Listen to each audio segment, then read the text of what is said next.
তোর নাম কি ক?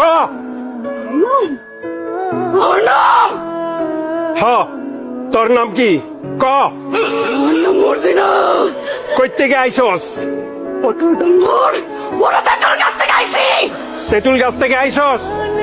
ক তুই পেতনি নাকি জিন? কথা কবি না, দেখ তোরে আমি কি করি।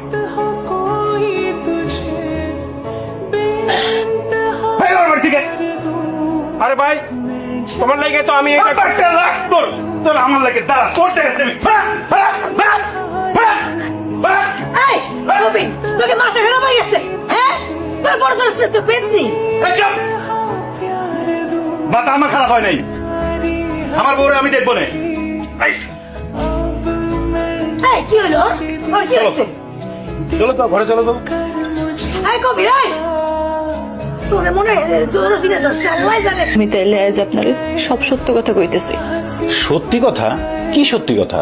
আমি কোনোদিনও ভাবিনি এত কিছু করার পরও কোনো পুরুষ তার ঘরে আমার স্থান দিন, কিন্তু আপনি দিচ্ছেন। সেই প্রথম থেকে দেখছি আপনি আমার বিশ্বাস করছেন।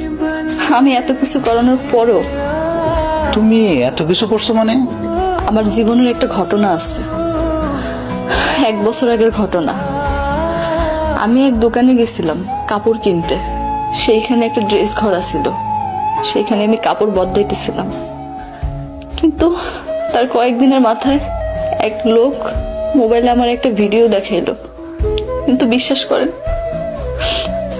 আমি আসলে জানি নাই সেইখানে গোপন ক্যামেরা লাগানো আছিল। হ্যাঁ, আমার বাজে প্রস্তাব দিছিল। আমি তার বাজে প্রস্তাবে রাজি হইতে চাই। হ্যাঁ, আমার কইলো যে এই গোপন ভিডিও হ্যাঁ ভাইরাল করে দিব। আমি সেই লজ্জার কথা কাউরে কইতে পাইনি। আমি অনেক চেষ্টা করছিলাম গলায় রশি দিয়ে মরে যেতে, কিন্তু পারিনি। তার কয়েকদিনের মাথায় শুনলাম সেই পোলা বিদেশ চলে গেছে। এরপর থেকে সেই পোলা আমার আর জ্বালায় নেই। কিন্তু কিন্তু কিন্তু কি? বিয়ের 2 দিন পর সেই পোলা দেশে ফিরে আসছে। সে আমার ফোনে থ্রেট দিল, সে নাকি আমার বিয়ে করতে চায়। কিন্তু আমি তারে কইলাম আমার তো বিয়ে হয়ে গেছে, আমি তারে বিয়ে করবো কেমনে? সে আমারে কইলো আমি যদি তার এই কথা না শুনি তাহলে সে আমার এই ভিডিও ভাইরাল করে দিব। আমি কইছি যে আমার তো বিয়ে হয়ে গেছে, আমি আপনার বিয়ে করবো কেমনে? কিন্তু সে আমারে তখন পেতনি সাজনের বুদ্ধি দেয়, আর সে দূর থেকে যা কয় আমি তাই করি। আমি পেতনি জানলে আপনি আমারে তালাক দিবেন, আর তখন সে আমারে বিয়ে করবে। তার মানে তুমি এতদিন যা করছো সবই